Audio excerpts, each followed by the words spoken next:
આજ રોજ આનંદ સર્કસના દિવસે રાજુલા, જાફરાબાદ અને આજુબાજુના વિસ્તારમાંથી ગણપતિ દાદાની જે સ્થાપના કરવામાં આવેલી ચોથના દિવસે તેનું વિસર્જન આજે સરકેશ્વર મહાદેવના દરિયા કિનારે કરવામાં આવેલ છે અને રાજુલાના, જાફરાબાદના તેમજ આજુબાજુના ગામોથી તમામ ગણપતિ, નાના મોટા એવા તમામ મંડળો અને સંસ્થાઓએ જે ગણપતિ સ્થાપન કરેલું તેનું આજે અહીં આપણે સરકેશ્વર મહાદેવના મંદિરે ભવ્ય રીતે ઢોલ ડીજેના તાલે વિસર્જન કરવામાં આવી રહ્યું છે અને આજના દિવસે એક આનંદનો દિવસ હોય અને એકદમ આનંદથી મનાવી રહ્યા છે.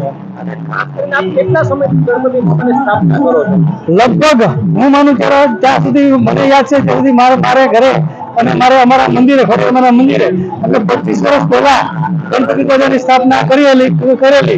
અને 25 વર્ષથી અમે લગભગ એક દ્વારા ગણપતિ દાદાની સ્થાપના કરતા આવીએ છીએ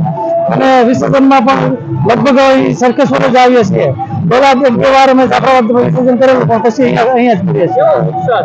એકદમ ઉત્સાહથી, વર્ષોથી એકદમ ગણપતિ દાદાને પૂરેપૂરી શ્રદ્ધાથી અમે આ ગણેશ ઉત્સવ મનાવીએ છીએ અને કરીએ છીએ અને અમને પૂરેપૂરી શ્રદ્ધા છે ગણપતિ બાપા.